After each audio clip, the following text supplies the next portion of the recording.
Estamos de volta com o direto do plenário, já com imagens do plenário do Supremo Tribunal Federal para a continuidade da sessão plenária desta quinta-feira. Como vimos, a grande expectativa que existe é em relação à continuação da apresentação dos votos no julgamento conjunto da questão de ordem na petição 7.074 e no próprio julgamento da PET 7.074, que está acontecendo desde ontem no plenário do Supremo Tribunal Federal. Na quarta-feira, tivemos a apresentação do respectivo relatório, o voto do ministro relator, Edson Fachin, o voto do ministro Alexandre de Moraes e já a apresentação de votos de parte do plenário na sessão de hoje. A expectativa é a continuação desta votação, agora na sequência da sessão plenária desta quinta-feira, que vamos continuar acompanhando ao vivo direto do plenário.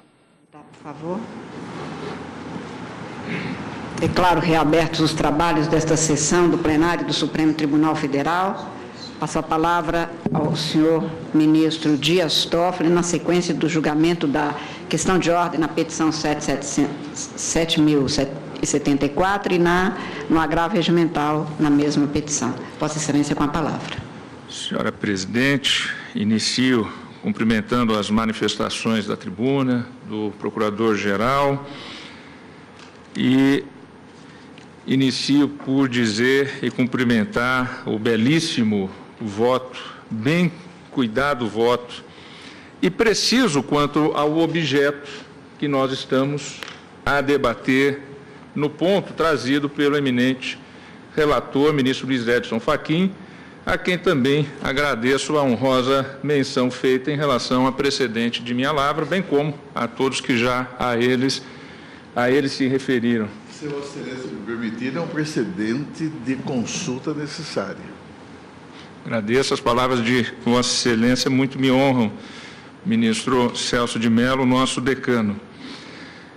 Senhora Presidente, os debates que aqui se iniciaram são extremamente relevantes. Eu já tive a oportunidade de dizer na turma que nós estamos aplicando a Lei 12.850, esse diploma legal que veio a trazer um detalhamento maior sobre esse instituto, antes chamado de delação, hoje legalmente chamado de colaboração premiada, não em grau de um recurso ou em grau de debates que já teriam ocorridos em instâncias anteriores.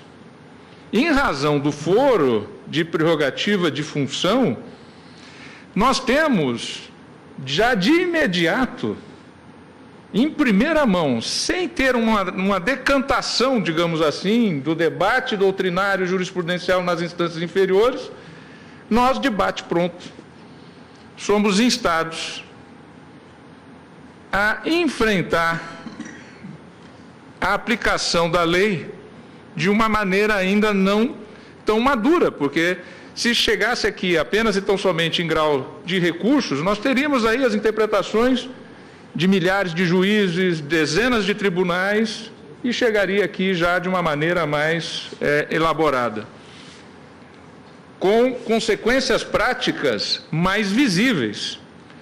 Então, a razão do debate aqui, penso eu, ministro Luiz Edson Fachin, muitas vezes indo além do que está colocado nos limites do voto e do objeto, ela acontece exatamente por isso, porque nós estamos aplicando essa norma, essa lei, diretamente, originariamente, em razão da competência do Supremo por prerrogativa de foro, e todos esses temas nos assaltam. E é importante que se faça essa reflexão. É importante que possamos, então, no colegiado, apontarmos algumas preocupações em relação à aplicação deste instituto, deste importante instituto, que é um instituto necessário para o nosso direito, porque realmente há determinados tipos de delitos que nunca viriam à tona se não fosse o Instituto da Colaboração Premiada.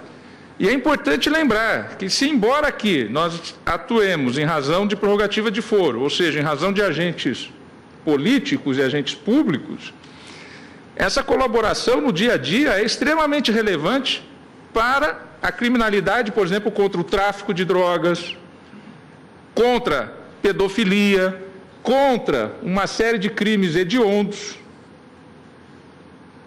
Ela não é aplicada só no caso de corrupção ou de agentes públicos. E nós estamos a moldar essa doutrina para o Brasil inteiro, na medida em que, originariamente, nós enfrentamos no dia a dia esse instituto com as demandas que vêm da Procuradoria-Geral da República, que também enfrenta esses dilemas e, evidentemente, fica a refletir esses limites da aplicação da lei, com certeza, e as possibilidades que são dadas legalmente para as partes envolvidas. Foi exatamente por isso que, no ano de 2015, quando recebi um habeas corpus tirado contra o saudoso colega Teori Zavascki, eu entendi por bem trazer ao plenário, porque ali era exatamente um terceiro que queria impugnar o termo de acordo de colaboração. E ali, então, procurei trazer ao colegiado aquilo que entendia como sendo a natureza jurídica desse acordo.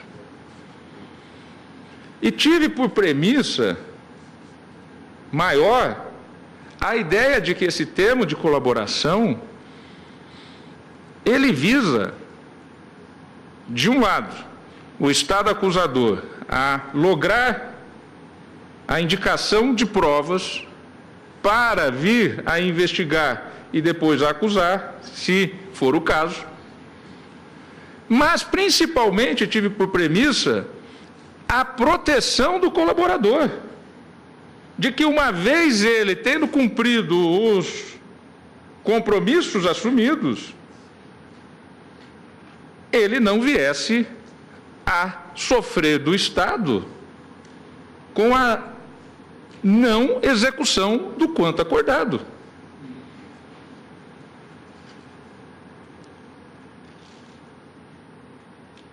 E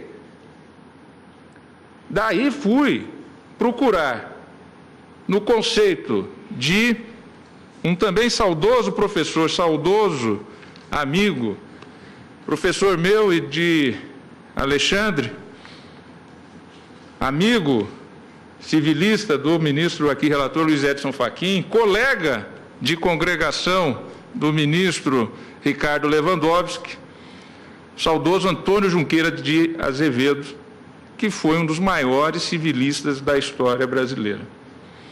E ali naquele voto, que eu não vou aqui cansá-los com uma releitura, eu faço novamente uma abordagem neste voto daqueles elementos, daquelas premissas ali colocadas, distinguir, com base na sua obra Negócio Jurídico, Existência, Validade e Eficácia, o que seria, no âmbito da colaboração premiada, esses elementos da existência, da validade e da eficácia.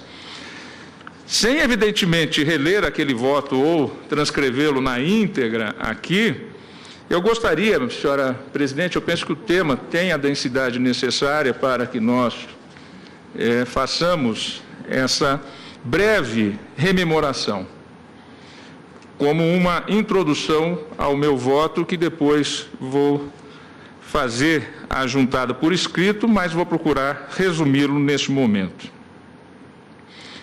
Naquela oportunidade, eu tive o entendimento, tive a oportunidade de ressaltar no HC 127.483 do Paraná, que a colaboração premiada por expressa determinação legal é um meio de obtenção de prova, assim como o são a captação ambiental de sinais eletromagnéticos, ópticos ou acústicos, a interceptação de comunicações telefônicas e telemáticas ou o afastamento dos sigilos financeiro, bancário e fiscal. Incisos 4 a 6 do referido dispositivo legal. E aqui já, de largada, como diria o querido ministro, sempre ministro Aires Brito, já de largada, digo que estou acompanhando o eminente relator, porque, evidentemente, que homologar uma delação, um acordo de colaboração premiada, como um meio de obtenção de prova, é como deferir uma quebra de sigilo, o levantamento do sigilo, é deferir diligências para se obter uma prova como resultado. Então, é evidente que, e já de largada adianto, que estou acompanhando, aliás, o relator nos dois casos trazidos por Sua Excelência, nas duas petições. De outro lado, o acordo de colaboração não se confunde com os depoimentos. O acordo de colaboração é o contrato negocial feito entre o particular e o Estado. E é importante lembrar que o Estado é um só, dividido em funções. Obviamente que aqui ele faz o acordo com o Estado acusador. Mas o Estado é um só. Entendo que não cabe ao Estado dar com uma mão e tirar com a outra. Não é lícito ao Estado fazê-lo. É por isso que a própria lei traz os momentos de verificação e de sindicabilidade, que esse é o outro ponto que se discute no tema e que nós estamos aqui a construir essa doutrina, essa jurisprudência desse novo instituto nos limites como foi dado. O acordo, portanto, não se confunde com os depoimentos. O acordo é o contrato. Enquanto o acordo de colaboração é meio de obtenção de prova, os depoimentos propriamente ditos do colaborador constituem meio de prova. Muito embora eles sozinhos não podem, de acordo com a lei, eles sozinhos, pode ser 1, 2, 10, se não houver outras provas, eles não podem levar à condenação, por própria vedação legal. Mas o contrato de colaboração, o termo de colaboração é um meio de obtenção de prova. Os depoimentos já são prova propriamente dita, embora isoladamente não possa levar à condenação. Nesse sentido, dispõe expressamente o artigo 4º, parágrafo 16 da Lei 12.850. Nenhuma sentença condenatória será proferida com fundamento apenas nas delações de agente colaborador. E aqui, digo que muito antes até dessa lei, o entendimento do Supremo assim já o aplicava. HC 75.226, Mato Grosso do Sul, segundo a turma, o ministro Marco Aurélio, precedente de 1997. Lá se vão, o ministro Marco Aurélio, 20 anos. A delação de forma isolada não respalda a condenação. Acabo de ler, entre aspas, manifestação nesse HC do ministro Marco Aurélio. Também, entre aspas, leio: a chamada de corréus, retratada ou não em juízo, não pode servir como fundamento exclusivo da condenação, mas tão somente como elemento ancilar da decisão. Aqui eu já li, foi Sepúlveda Pertence, no HC 90.708 da Bahia. Também, presidente, da vossa lavra, ação penal 465, Distrito Federal. O Supremo Tribunal Federal voltou a ressaltar que a delação de corréu não pode servir como elemento decisivo para a condenação.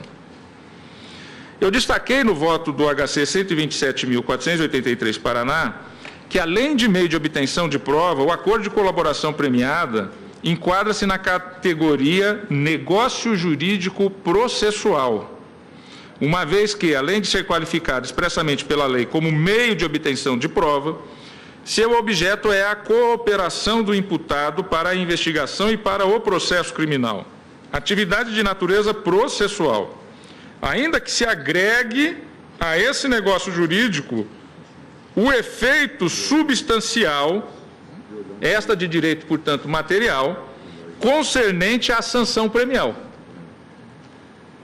a ser atribuída a essa colaboração. Dito de outro modo, embora a colaboração premiada tenha repercussão no direito penal material, ao estabelecer as sanções premiais a que fará jus ou imputado o colaborador, se resultar exitosa sua cooperação, diga-se, ela se destina principalmente a produzir efeitos no âmbito do processo penal. Dentre os relevantes efeitos processuais do acordo de colaboração, destacam-se os previstos no artigo 4º da lei. Primeiro, o prazo para oferecimento de denúncia ou processo relativos ao colaborador poderá ser suspenso por até 6 meses, prorrogáveis por igual período, até que sejam cumpridas as medidas de colaboração, suspendendo-se, neste tempo, o respectivo prazo prescricional. Segundo, o Ministério Público poderá deixar de oferecer denúncia. Está previsto na lei.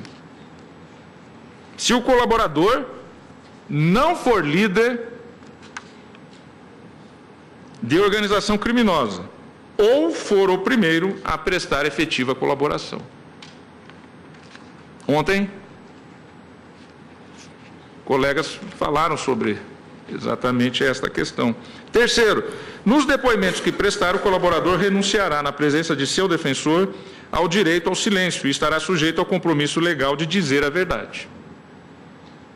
Além disso, nos termos do artigo 5º da Lei 12.850, o acordo de colaboração judicialmente homologado confere ao colaborador o direito de... Então, já homologado, ele já passa a ter direitos, já passa a ter eficácia. Não é só no momento da sentença, ministro Fachin, que eu penso que surgirá a eficácia dos termos do acordo, já com a homologação. Lá na sentença eles vão ser apreciados, exatamente, vão ser apreciados. Então, de imediato, com a homologação, passa o colaborador a ter os seguintes direitos. Primeiro, usufruir das medidas de proteção previstas na legislação específica. Segundo, ter nome, qualificação, imagem e demais informações pessoais preservados. Veja, é por isso que estamos a discutir na segunda turma a questão do levantamento ou não de sigilo. Esse é um tema que enfrentaremos no tempo e no modo adequado. Porque quando eu leio aqui, eu penso que isso não está à disposição do Estado acusador. Pedir o levantamento, porque para fins de investigação já não é mais necessário manter o sigilo, mas há o direito do colaborador, e expressamente previsto na lei. Ele tem o direito de ter nome, qualificação, imagem e demais informações preservados, até o oferecimento da denúncia. Depois a própria lei diz ao recebimento da denúncia, até o momento do recebimento da denúncia. Tem ele o direito de ser conduzido em juízo separadamente dos demais coautores e partícipes. E também tem, por fim, o direito de participar das audiências sem contato visual com os outros acusados. Portanto, eu entendo que é indubitável a natureza de negócio jurídico processual.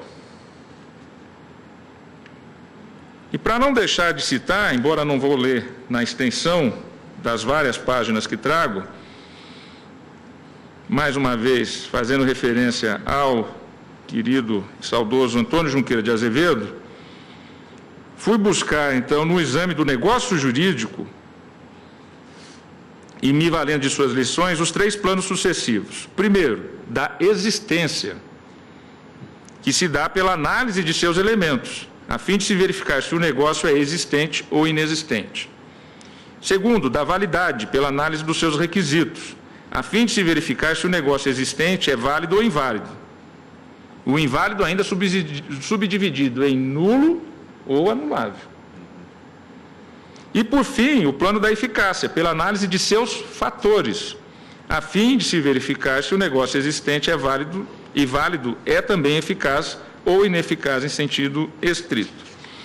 E aí transcrevo lições que vou deixar no voto escrito, senhora presidente, mas no momento vou fazer a omissão da leitura. Mais adiante eu digo, então, após trazer lições em várias páginas de Antônio Junqueira, que no caso da colaboração premiada, uma vez aceita a proposta formulada, forma-se o acordo de colaboração, que ao ser formalizado por escrito, passa a existir. Plano da existência. Não se confundem, assim, proposta e acordo. Tanto que a proposta é retratável, nos termos do artigo 4º, parágrafo 10 da Lei 12.850, mas não o acordo. O acordo não é mais retratável. Ou seja, mesmo que o colaborador depois desista, mas ali ele já iniciou um processo que vai levar a investigações pelo órgão investigador e pelo órgão acusador.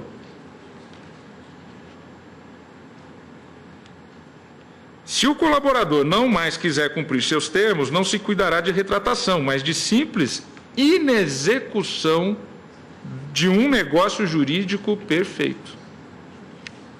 O artigo 6º da Lei 12.850 estabelece os elementos de existência do acordo de colaboração.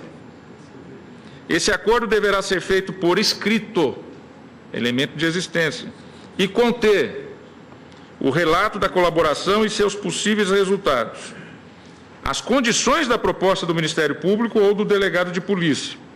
Esse é um outro tema que nós também vamos visitar logo, logo. Quem pode fazer a colaboração, se ela poderá ser feita isoladamente ou se tem que ser feita em conjunto. Esse é um tema, como eu disse, nós estamos aqui, né, a enfrentar situações que vão ser colocadas. E já refletindo sobre elas, evidentemente, porque mais cedo ou mais tarde teremos que enfrentá-las. Também é elemento de existência a declaração no termo por escrito de aceitação do colaborador e de seu defensor e as assinaturas do representante do Ministério Público ou do delegado de polícia, do colaborador e de seu defensor. Por sua vez, a especificação das medidas de proteção ao colaborador e à sua família, prevista no inciso 5 do referido dispositivo legal, afigura-se um elemento particular eventual, uma vez que o acordo somente disporá sobre tais medidas, se e quando necessário. Quais serão as medidas de proteção ao colaborador e à sua família? Pode haver casos em que não é necessário, então ele não é um elemento sempre presente de existência. Quanto ao plano subsequente da validade, o acordo de colaboração somente será válido se, primeiro, a declaração de vontade do colaborador for concomitantemente resultante de um processo volitivo, de vontade, portanto, querida com plena consciência da realidade, escolhida com liberdade, deliberada sem má-fé, e também o seu objeto for lícito, possível e determinado ou determinável. Nesse sentido, aliás, o artigo 4º, caput, e seu parágrafo 7º da Lei de Regência exige como requisitos de validade do acordo de colaboração a voluntariedade do agente, a regularidade e a legalidade dos seus termos. E que eu destrincho aqui com a teoria do negócio jurídico nesses requisitos. Finalmente, superados os planos da existência e da validade, chega-se ao plano da eficácia. O acordo existente e válido somente será eficaz se for submetido à homologação judicial, artigo 4º, parágrafo 7º. Esse provimento interlocutório, que não julga o mérito da pretensão acusatória, mas sim resolve uma questão incidente, tem natureza meramente homologatória, limitando-se a se pronunciar sobre a regularidade, legalidade e voluntariedade do acordo. Artigo 4º, parágrafo 7º da Lei 12.850. Então, citei e cito aqui novamente outro professor, Cândido Rangel Dinamarco. Homologar significa agregar a um ato realizado por outro sujeito a autoridade do sujeito que a homologa. Ao homologar atos das partes ou dos auxiliares da Justiça, o juiz os jurisdicionaliza, Pontes de Miranda, outorgando-lhe a eficácia dos que ele próprio teria realizado. A homologação dos atos dispositivos das partes é um invólucro ou continente, cujo conteúdo substancial é representado pelo negócio jurídico realizado por elas. Ao homologar um ato autocompositivo celebrado entre as partes, o juiz não soluciona questão alguma referente ao meritum causa. Limita-se a envolver o ato nas formas de uma sentença, sendo-lhe absolutamente vedada qualquer verificação da conveniência dos negócios celebrados, e muito menos avaliar as oportunidades de vitória, porventura desperdiçadas por uma das partes ao negociar. Essas atividades das partes constituem um limite ao poder do juiz, no sentido de que trazem em si o conteúdo de sua sentença, que o venda. Se o ato estiver formalmente perfeito e a vontade das partes manifestada de modo regular, é dever do juiz resignar-se e homologar o ato de disposição do direito, ainda quando contrário à sua opinião. Instituições, cito a fonte. No processo civil, prossegue Cândido Dinamarca, o juiz procede ao exame externo dos atos dispositivos mediante uma atividade que se chama de delibação, cumprindo ao juiz permanecer na periferia do ato das partes, em busca dos requisitos de sua validade e eficácia. Assim, diz ele, como a sentença homologatória não influi no conteúdo dos atos negociais das partes e limita-se a acresceres a imperatividade, que teria o próprio e verdadeiro julgamento de mérito, é naqueles que se definem os resultados do processo, e não no ato puramente homologador. Então, eu digo que nessa atividade de delibação, o juiz, ao homologar o acordo de colaboração, não emite nenhum juízo de valor a respeito das declarações eventualmente já prestadas pelo colaborador à autoridade policial ou ao Ministério Público. Tampouco confere o signo da idoneidade a seus depoimentos posteriores. E aí eu cito da lavra do saudoso ministro Euri Zavascki, e penso que já foi lido aqui na tarde de ontem, as informações que ele prestou no HC de minha relatoria.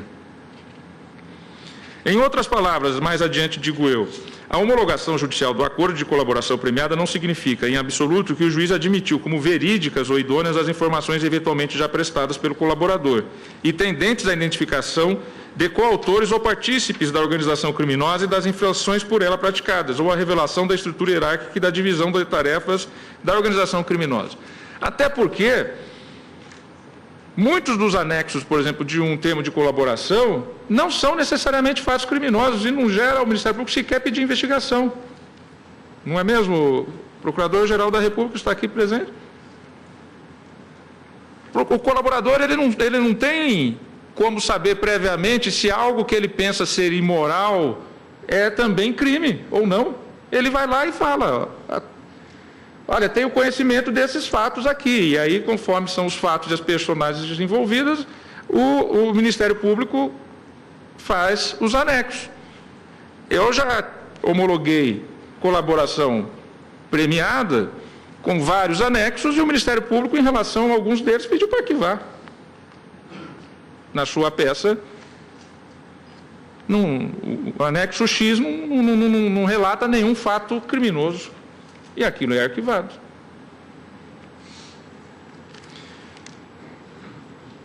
A homologação judicial, portanto, constitui simples fator de atribuição de eficácia do acordo de colaboração. Sem essa homologação, o acordo, embora possa existir e ser válido, não será eficaz, ou seja, não se produzirão os efeitos jurídicos diretamente visados pelas partes. Cabe aqui uma ressalva. Se o juiz se limitar a homologar in totum o acordo, essa decisão deverá ser considerada fator de atribuição de eficácia. Todavia, se o juiz intervier em seus termos para glosar cláusulas, por exemplo, que entender ilegais, e a lei prevê essa possibilidade, ou readequar sanções premiais, de modo a modificar a relação jurídica entre as partes, a decisão homologatória do acordo de colaboração deverá ser considerada como elemento de existência desse negócio jurídico processual. E nesse ponto do voto, senhora presidente, já que debatemos aqui muitas hipóteses, etc., e os limites, Eu gostaria de trazer um exemplo concreto. Obviamente, uma colaboração premiada que me foi levada no ano de 2015, não vou fazer referência ao nome do colaborador, porque permanece sob sigilo. Mas, ao me deparar com a proposta entabulada entre o Estado, Procuradoria-Geral da República, e o colaborador X, lendo as cláusulas, eu verifiquei o seguinte e vou fazer a leitura do despacho no ponto que interessa.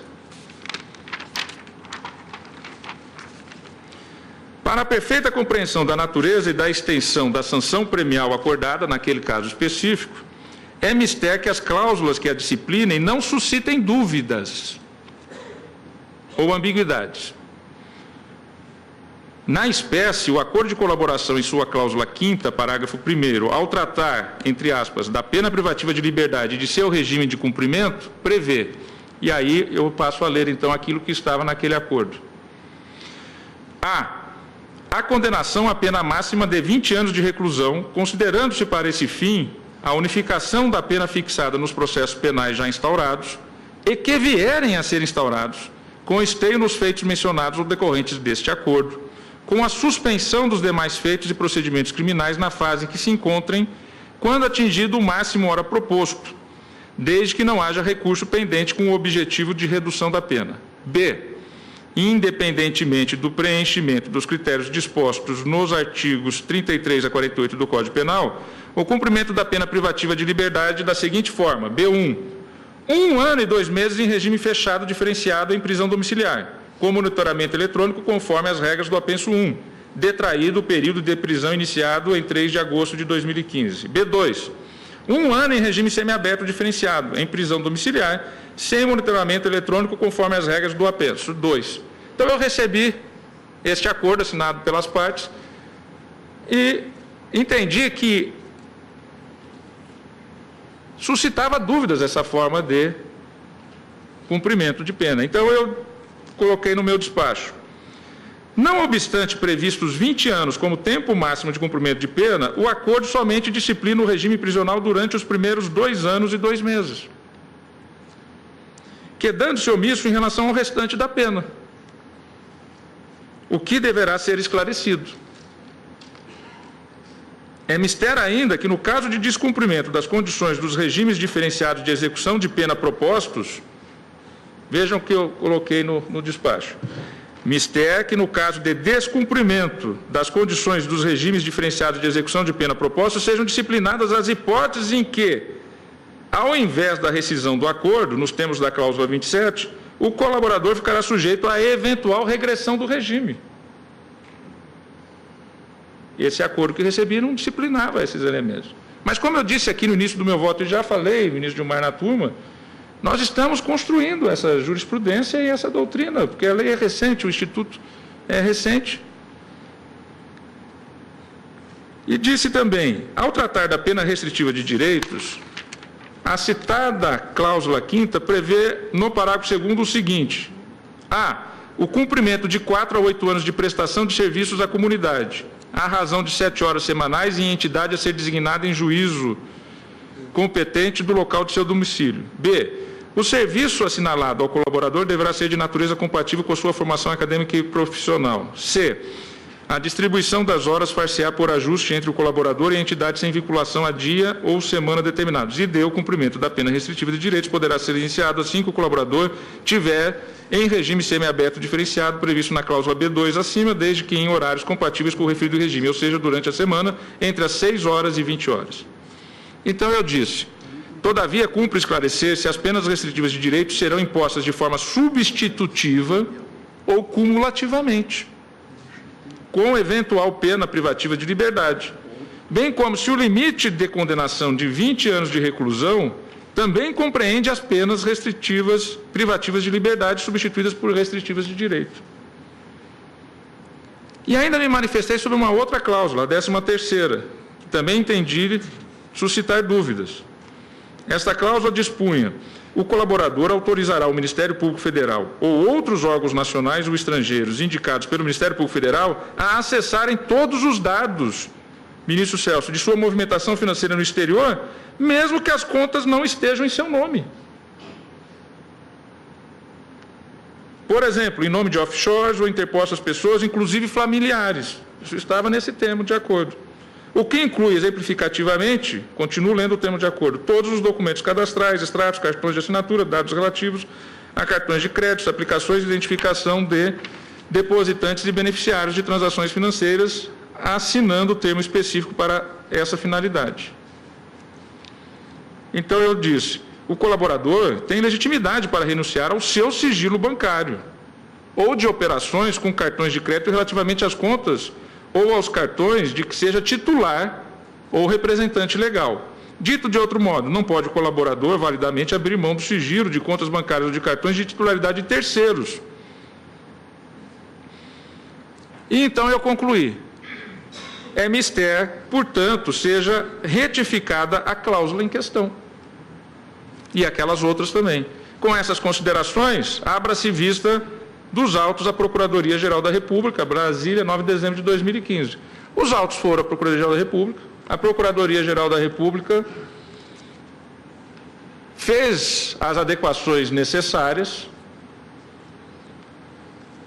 subscreveu um termo de aditamento com o colaborador deste caso específico, esclarecendo todos esses temas. Os autos me voltaram às mãos e eu homologuei o acordo de colaboração, e depois da homologação os autos voltam à Procuradoria, e a Procuradoria então começa a requerer quanto ao fato tal, redistribuição, quanto ao fato tal, baixa, quanto a fato tal, arquivamento, etc, etc. Mas veja, ministro Edson Fachin, e se eu não tivesse feito essa adequação, ministra presidente, nesse momento? Poderia lá no momento da sentença, e aqui estamos a discutir no colegiado, se discutir esses termos? Eu penso que sim. Eu penso que sim. A adequação, como é que nós vamos executar essa pena? Ou a coleta de prova, ministro Alexandre, que foi aberta por uma pessoa que não era o titular da conta. Então, se abriu ali por conta de uma a concessão por quem não era o titular da conta, se abriu o sigilo, ele entregou extratos de familiares que não eram dele, isso é lícito? Evidentemente que ali numa aplicação de pena ao imputado, decorrente de uma... vai se discutir, sem dúvida nenhuma, esses elementos. Só que aqui, previamente, no momento de homologar, já houve as correções. Já houve as correções. Então já se evita, lá na frente, de ter que fazer essas análises novamente, porque elas já foram corrigidas. Mas, evidentemente, se algo passar, ou se aqui, no caso, tivesse passado algo que lá na frente o colegiado viesse a entender que era uma cláusula ilícita, não dá para subtrair do colegiado a análise disso, que vai ser feita à luz daquilo que foi pactuado. Mas volto, então, eu achei interessante trazer um dado concreto, porque ilustra alguns debates que estamos fazendo aqui, né?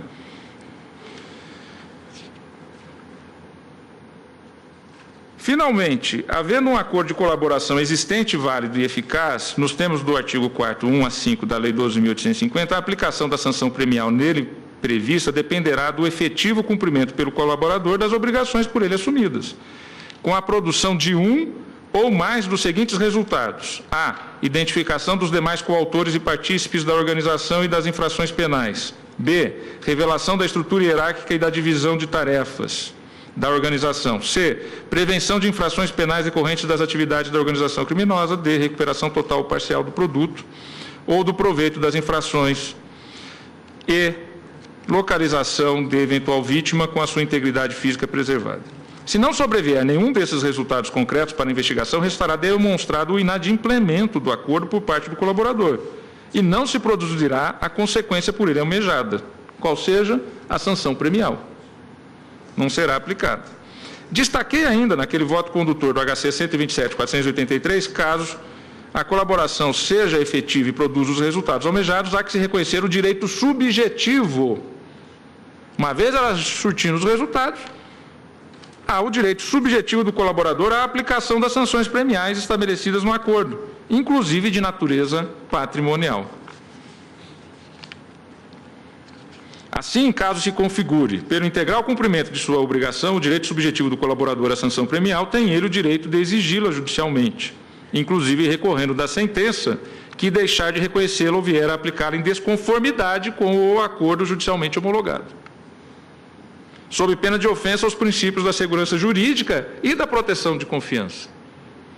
E aí eu cito a doutrina de Humberto Ávila a respeito da segurança jurídica. Não vou fazer leitura de todos os colegas conhecidos e não vou aborrecê-los, mas constou naquele meu voto e eu repiso aqui.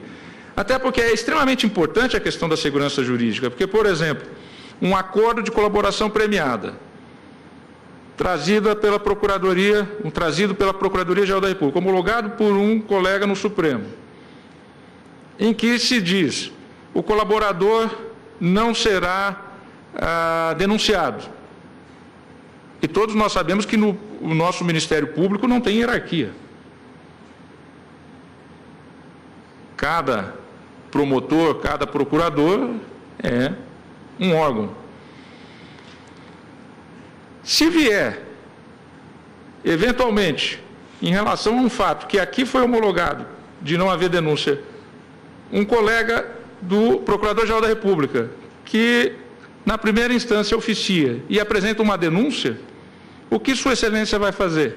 O procurador vai vir aqui com uma reclamação, provavelmente. Ou, evidentemente, o interessado, a parte interessada, os advogados do colaborador. Vai vir aqui e falar assim, não, esse fato aqui está dentro de uma colaboração lá, homologada no Supremo, etc, etc. A segurança jurídica é fundamental. É fundamental. Então, teço considerações a respeito da segurança jurídica e digo que, enquanto a dimensão objetiva da segurança jurídica demanda estabilidade e credibilidade do ordenamento jurídico, sua dimensão subjetiva demanda a intangibilidade de situações subjetivas com base no princípio da proteção da confiança.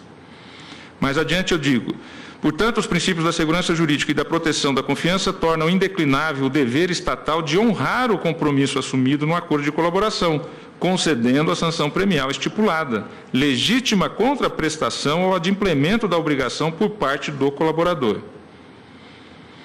Cito também Luiz Flávio Gomes, Marcelo Rodrigues da Silva, vou omitir a leitura, Frederico Valdez Pereira, vou indo adiante.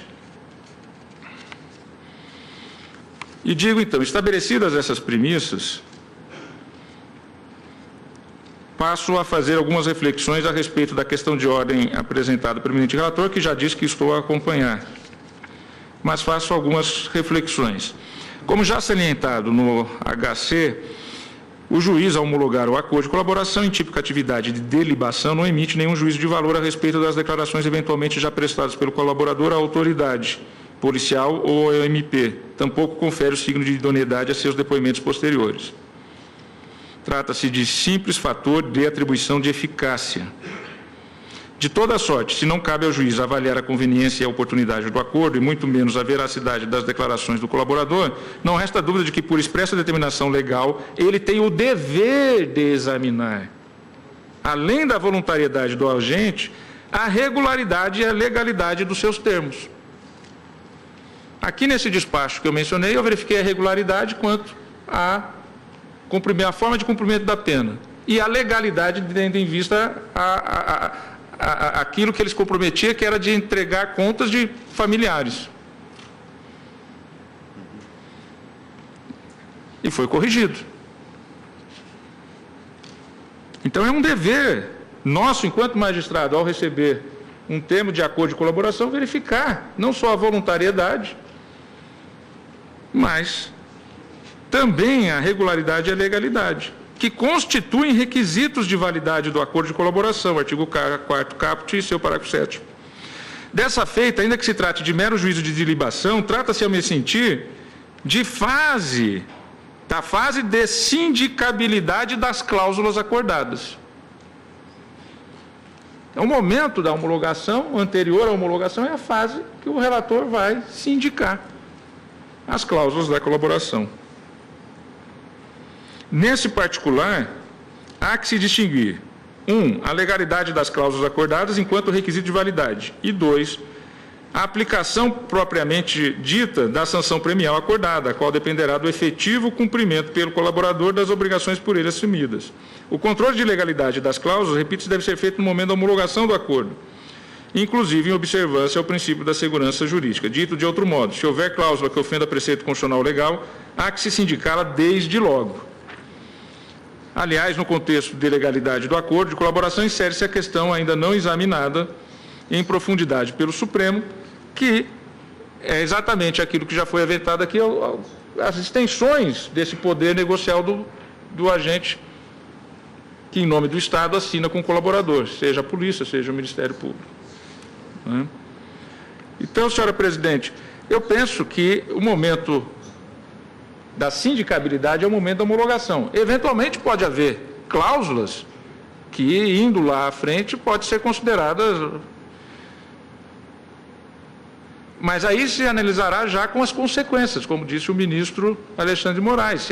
Se ali gerou alguma prova que tornou algo ilícito ou não, etc., aquilo vai ser avaliado no momento de uma eventual ação. Agora, nesse caso concreto, no caso específico, o ministro Marco Aurélio já ontem fez referência, não haverá denúncia em relação aos colaboradores. Os benefícios são previstos em lei, não no tocante aos delatados, são previstos em relação aos delatores, né? Então, eu entendo que a discussão é uma discussão precoce sobre a possibilidade ou não de, havendo o ajuizamento da ação penal, definir-se os benefícios fora do que é acordado pelo Ministério Público. Então, senhor presidente, já indo a uma conclusão, eu digo ainda, por se tratar de um acordo, não poderá o juiz, impositivamente, de ofício, alterar as suas cláusulas. Por exemplo, quando eu fiz aquele despacho, que eu fiz a leitura, eu não alterei cláusula. Eu suscitei as dúvidas e questionei legalidade. E devolvi ao Ministério Público, que refez o acordo. E não fez, porque não estava julgando e não seria o órgão competente para julgar a ação penal, né? Então, não pode o juiz, impositivamente, de ofício, alterar as cláusulas e de pronto, porque a homologação pressupõe que haja e de pronto homologá-las. Então, eu altero essa cláusula agora essa cláusula agora não é mais A, é a cláusula X. E homologo? Não. Por quê? Porque a homologação pressupõe que haja concordância das partes com as cláusulas. Então, devolvi e foi refeito e veio adequadamente, homologuei. Finalmente, estabelece o parágrafo 11 do artigo 4º que a sentença apreciará os termos do acordo homologado e sua eficácia. Apreciar os termos do acordo na fase da sentença não significa revisitá-los para a glosa, sob pena de violação do princípio da segurança jurídica, mas simplesmente estabelecer a eventual correspondência entre o que foi acordado e os resultados da atividade de colaboração previstos no artigo 4º, 1 a 5 da Lei 12.850.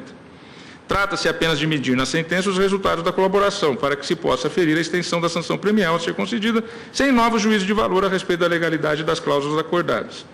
Mas, evidentemente, sempre o juiz se deparando, e no colegiado se deparando com algo teratológico, evidentemente que não se pode compactuar com o eventual absurdo.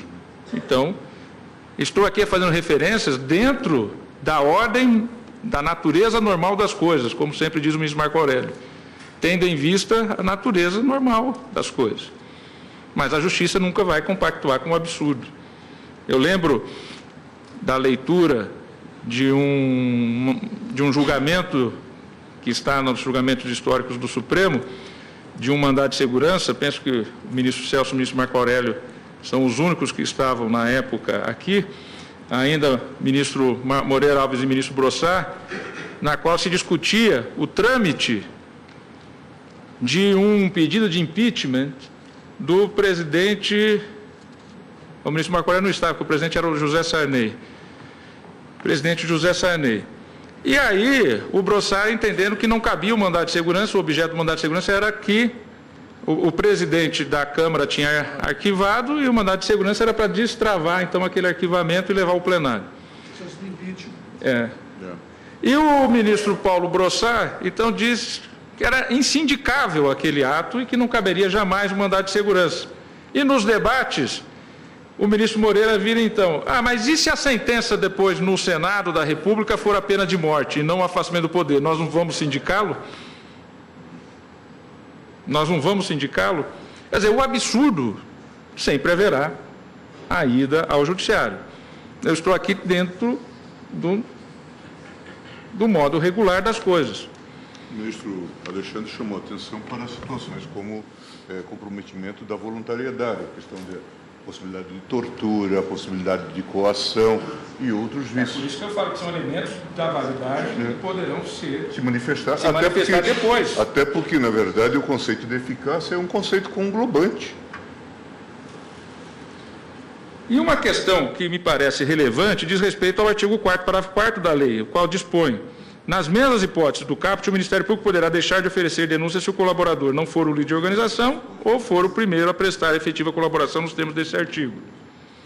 Se a aferição da condição prevista no inciso 2 é objetiva e de pronto, ou seja, foi o primeiro a colaborar, isso é uma questão objetiva e é aferível de pronto, detectável, o mesmo não se pode afirmar da condição prevista no inciso 1, que exige a formulação de um aprofundado juízo de valor.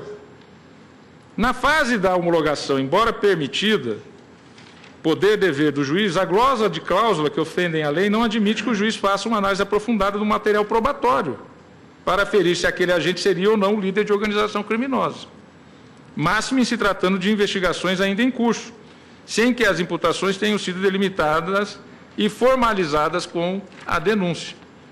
Então, é uma dificuldade aqui de antemão saber quem que é o líder de uma organização criminosa que ainda está em processo de desbaratamento. Senhora Presidente, eu faço essas reflexões.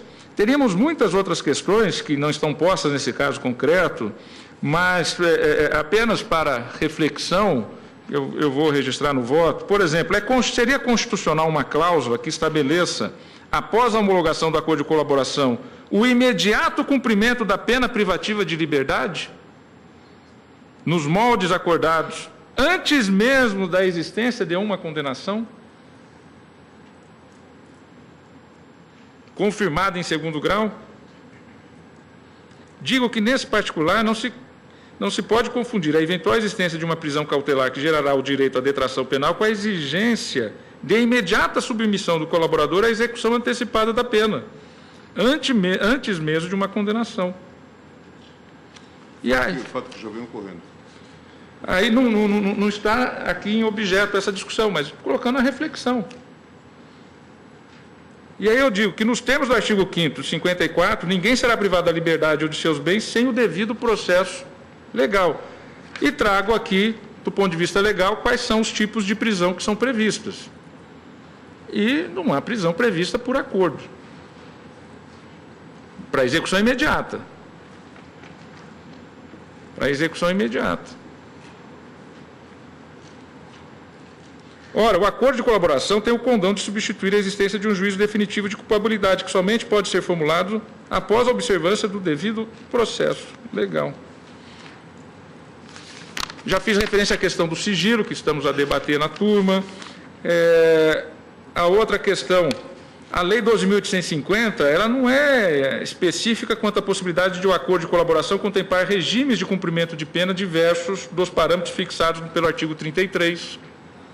Ou seja, são temas que o acordo não é um título judicial condenatório. Não pode distinção entre o acordo que se faz na esfera privada e o acordo que se faz na esfera pública. Quando o juiz homologa um acordo na esfera privada, onde as partes podem dispor livremente de seus direitos, aqueles direitos disponíveis, evidentemente, essa homologação faz do acordo um título executivo.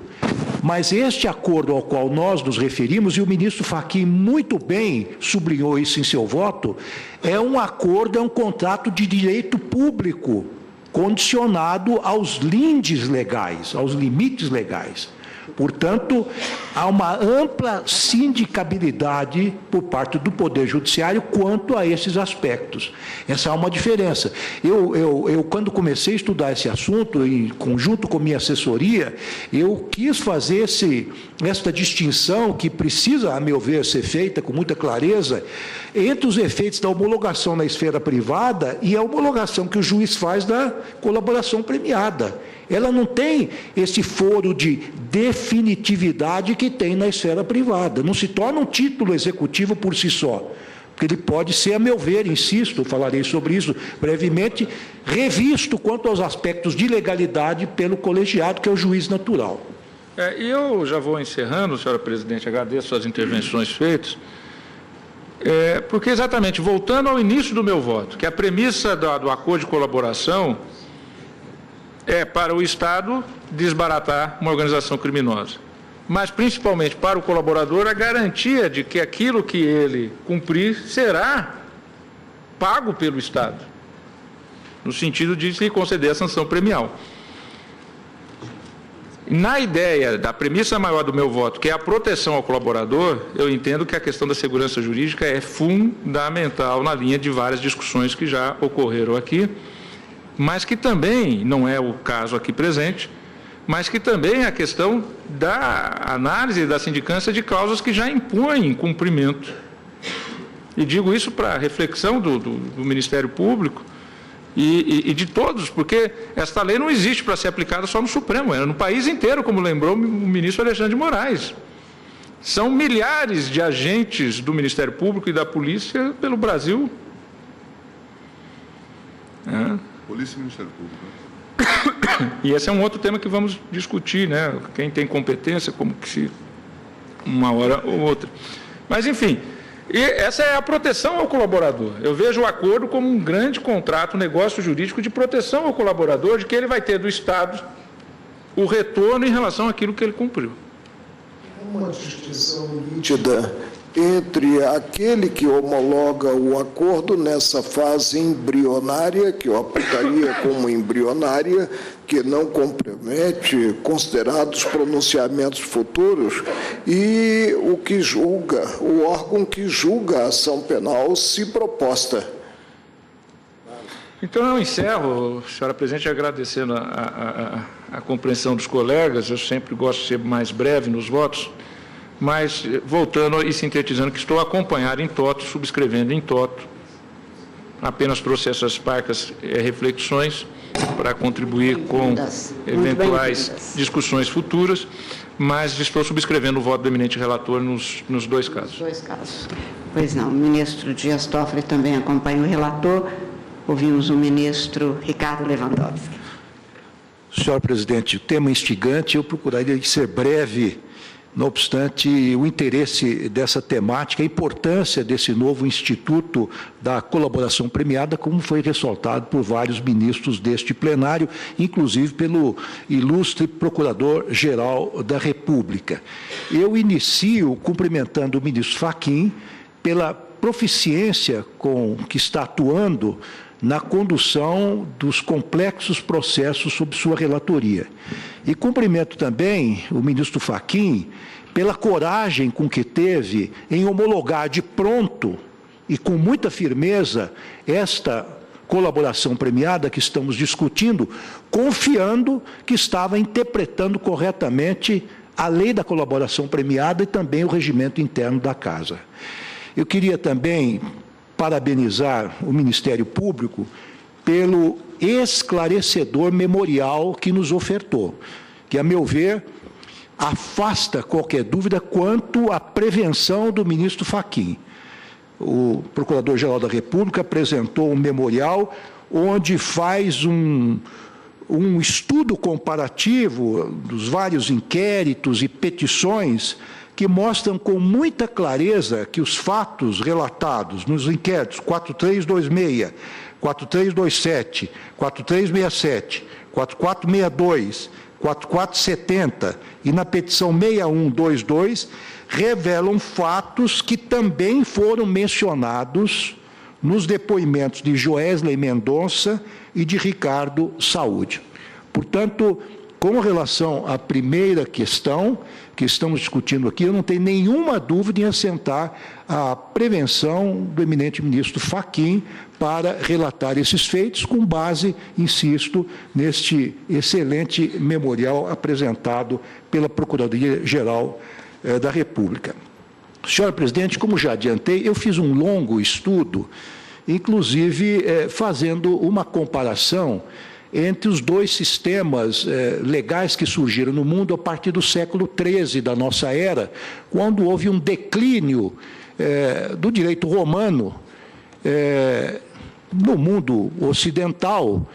E, de um lado, se estruturaram o sistema anglo-saxão e, de outro lado, o sistema romano-germânico.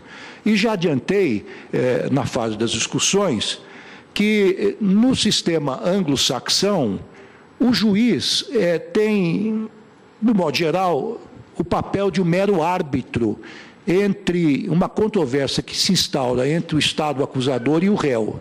Já no sistema romano-germânico, o papel do juiz é extremamente relevante. Daí porque nós temos na nossa Constituição uma cláusula pétrea, uma cláusula fundamental, que é o princípio da inafastabilidade da jurisdição. No processo penal, especificamente, o juiz está comprometido com a revelação da verdade real. Por isso que tem um papel extremamente atuante e, diria, sem desmerecimento das atribuições importantíssimas que a Constituição da República defere ao Ministério Público, o juiz tem no processo penal um papel absolutamente preponderante, seja o juízo singular, seja o juízo colegiado. Dito isso, senhor presidente, isto fundamenta exatamente o meu voto.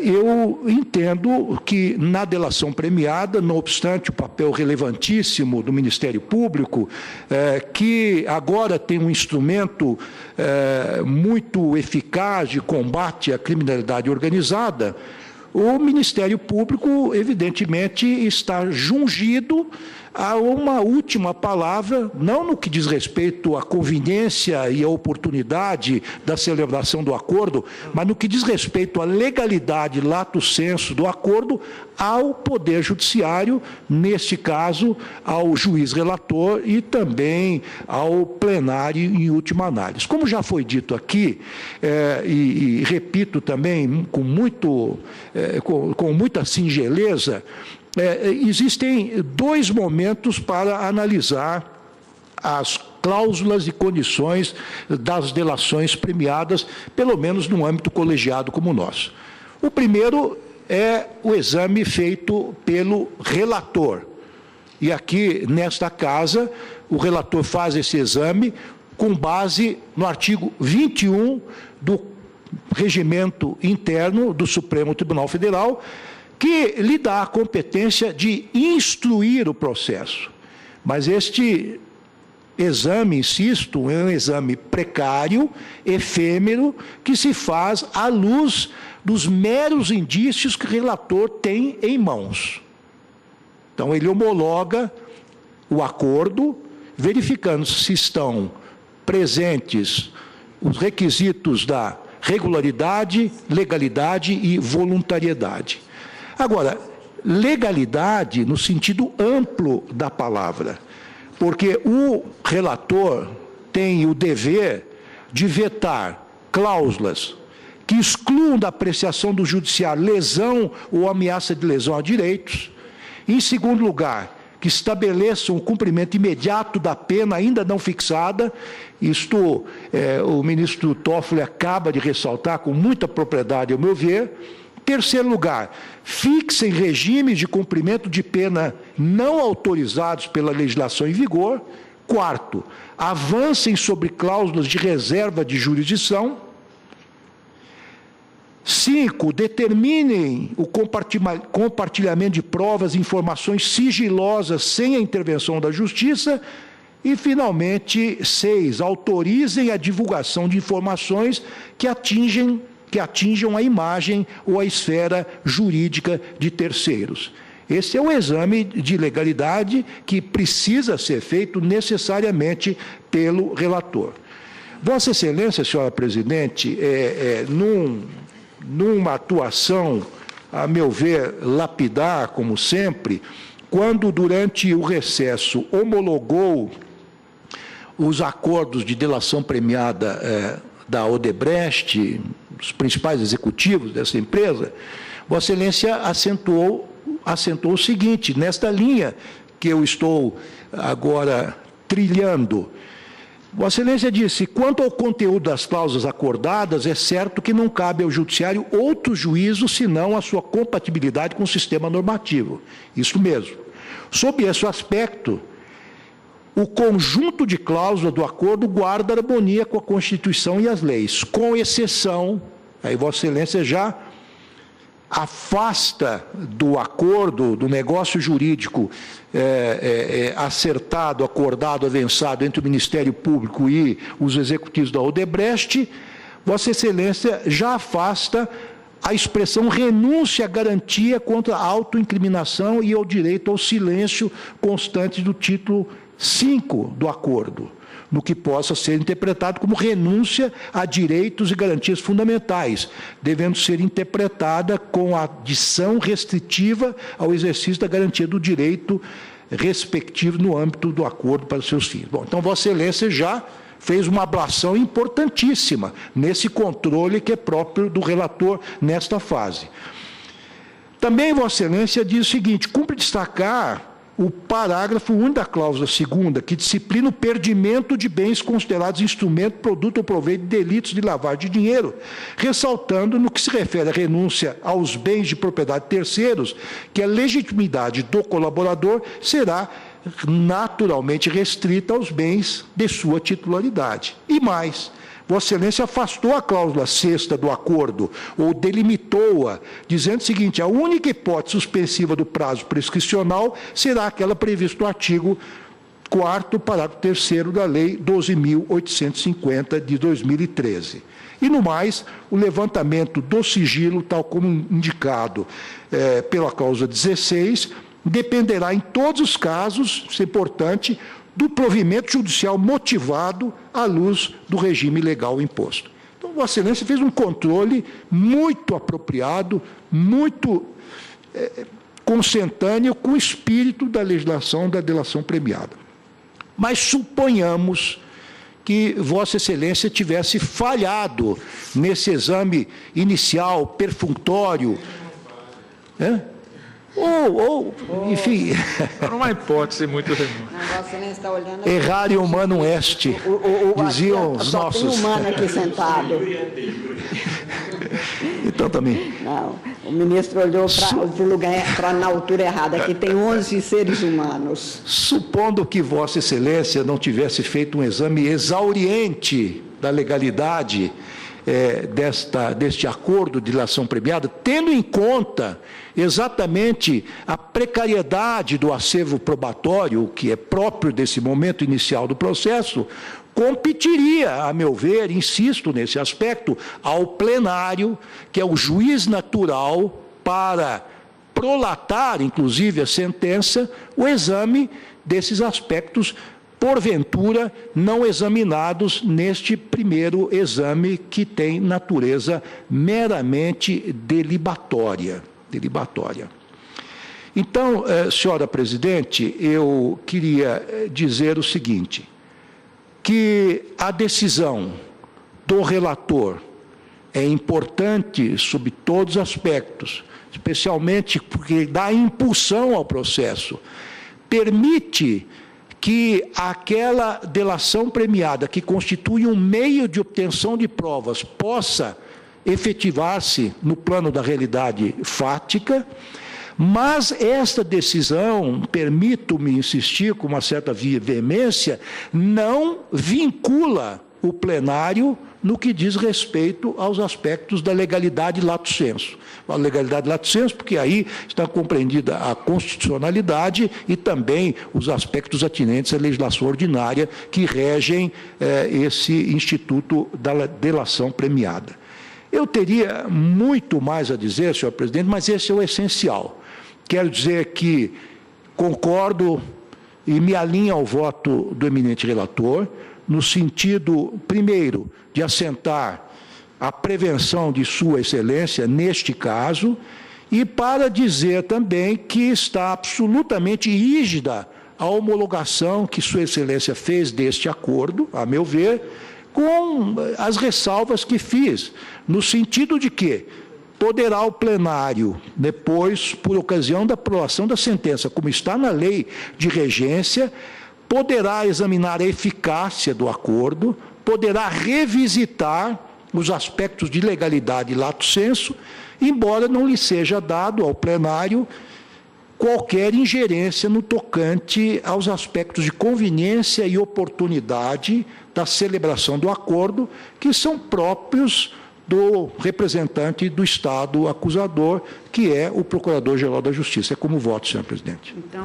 quanto à homologação ser feita pelo relator, também Vossa Excelência se põe de acordo, que é o objeto específico da questão de ordem. E no caso do agravo de instrumento na petição 7074, Vossa Excelência também nega provimento.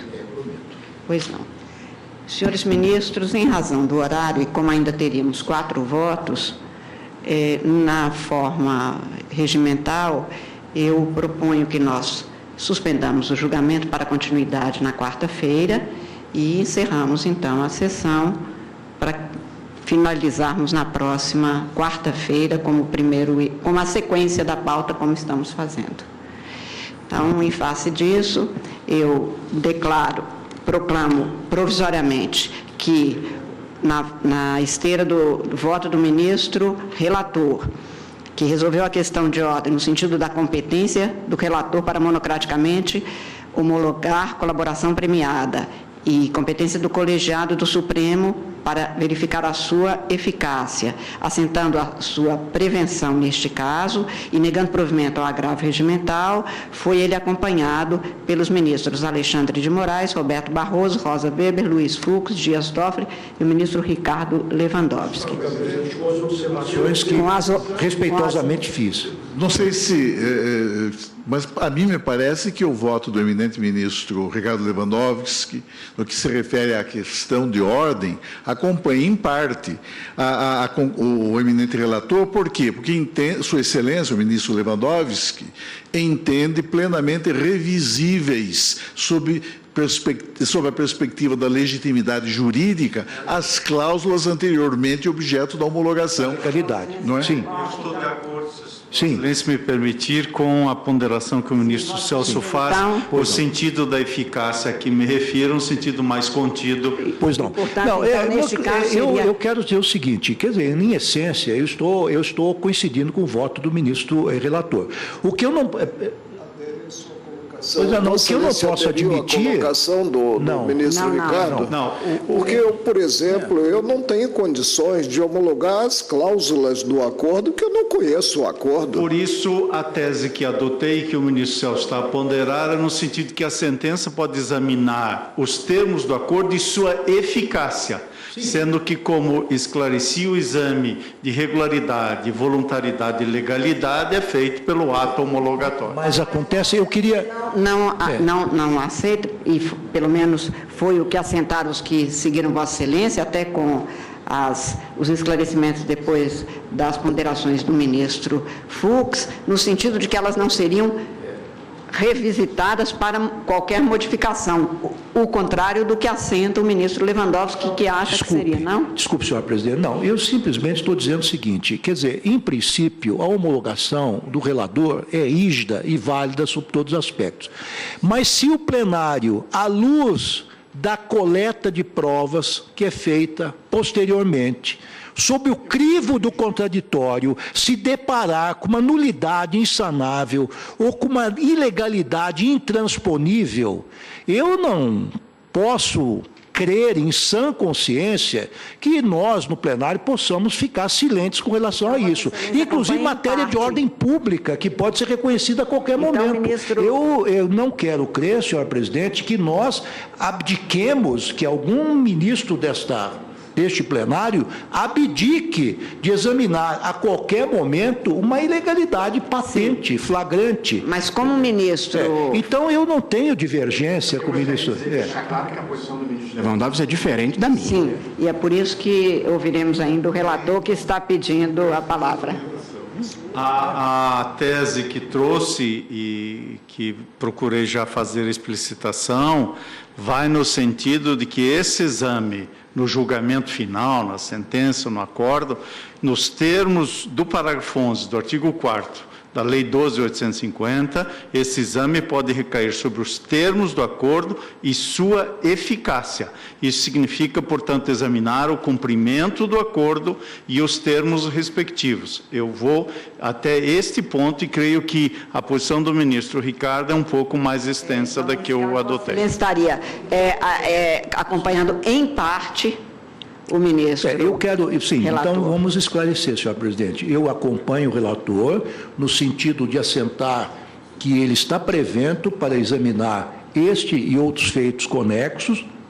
Também acompanho o relator ao entender que é da competência de sua excelência para homologar, num primeiro momento, a delação premiada de que se cuida nesse momento. Mas eu ressalvo uma posição que acho importantíssima de dizer que a última palavra relativamente à legalidade e à constitucionalidade das cláusulas e condições que foram ajustadas no acordo de colaboração premiada é do juiz natural, que é o colegiado.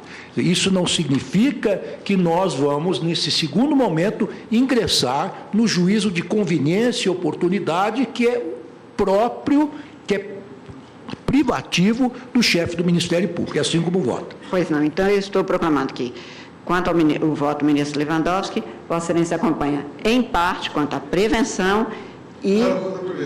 Não, Lewandowski nega provimento ao órgão. Não. Em parte porque, quanto à prevenção, ele acompanha o ministro. Sim. Quanto, portanto, questão de ordem, questão de ordem, é que é esse dissenso. Que eu provejo em parte, né? Sua Excelência está negando provimento? Negando provimento. Mas aí é quanto à prevenção. Vossa Excelência acompanha. Na questão de ordem, que a solução apresentada, neste particular, Vossa Excelência faço algumas ressalvas. Sim. Faço algumas ressalvas. Dissente pontualmente quanto a esse aspecto. Diverge nos termos do seu voto. Isso. Senhores ministros... Eu acho, perdão, senhor presidente, eu tenho a impressão que nesse ponto eu, de certa maneira, estou indo ao encontro daquilo que em opter dictum assentou o ministro Alexandre Moraes, também o que afirmou o ministro Dias Toffoli. Penso que isso, o ministro Marco Aurélio ainda não proferiu seu voto, mas deflui das intervenções que Sua Excelência fez. Por osmose, Vossa Excelência já conhece meu voto. Essa é a minha conferência, eu não voto do ministro Dias Toffoli, não. Eu acho que no caso do ministro Dias Toffoli... Sim, uma teratologia. Aí você pode invalidar o negócio jurídico por vício de vontade ou por vício social. Diferente. Você assentou exatamente nos termos do voto do ministro Fachin. Então, por isso aqui. Sim, a questão de ordem, na questão de ordem é que há esta divergência no ponto. O ministro Sepúlveda Pertence gostava de usar uma expressão que era inconstitucionalidade chapada. Se nós nos defrontarmos aqui no plenário com uma inconstitucionalidade chapada, nas palavras do eminente ministro Sepúlveda Pertence, que ainda nos ilumina com a sua sabedoria jurídica, eu acho que nós não podemos ficar silentes. É só esse ponto. Termino a mesma pergunta que eu fiz ao ministro Alexandre. Se nós não nos depararmos com a inconstitucionalidade chapada, a delação seria revisível pelo plenário? Não, depende. Se a nulidade for relativa, nós vamos verificar. Se a nulidade for absoluta, tolitor questio. Não sei, mas se foram pessoas... Porque nós temos que estabelecer a regra. A exceção nós vamos analisar no caso concreto. Mas a regra é essa. Estou adiantando que eu, como ministro da Suprema Corte, eu fiz um juramento de observar e fazer respeitar a Constituição e as leis. Então, eu não posso, se eu me defrontar com uma inconstitucionalidade, uma ilegalidade, manter-me inerte. Do meu ponto de vista, ministro Lewandowski, é que há uma preclusão. Se passou pela homologação... Teria uma preclusão pro judicato. É isso. Paciência. Então, aí, como diz o ministro Gilmar Mendes, quer dizer, transita em julgado essa decisão? Claro. Do relator? Não, data vênia. Não, aí nós temos uma divergência muito séria. A decisão sobre regularidade, legalidade e voluntariedade preclui. Porque é isso que diz a lei. Porque, veja, não há como salvar o Instituto da Colaboração Premiada se por um motivo pré-existente à homologação, se puder mais à frente, anular a colaboração. O relator é um mero delegado, é a longa manos do plenário. Sim, mas cabe recurso da decisão dele para o plenário. Não, da homologação não sim, cabe agravo regimental. Se preclui, não cabe mais. O Ministério Público ou o colaborador. Não há mais nenhuma. O Ministério Público ou o colaborador, porque terceiro interessado, o ministro Dias Toffoli assentou no voto dele, reiterado pelo ministro Celso, que não pode. Portanto, só quem pode recorrer da homologação é o Ministério Público ou o colaborador. Fora isso, o eventualmente citado no acordo de colaboração pode se defender de todas as maneiras que ele quiser no seu inquérito e na sua ação penal. Inclusive chamar a colaboradora depois. Inclusive, só não pode querer invalidar um negócio jurídico que ele não participou. É isso. Mas, de qualquer maneira... Bom, os votos foram tomados. Podem ser mudados a qualquer tempo, mas foram tomados, senhores ministros. Eu agradeço a presença de todos, agradeço os senhores advogados, senhor Procurador-Geral da República, senhora secretária das sessões, senhores servidores. Está encerrada a presente sessão. Desejo a todos uma excelente noite.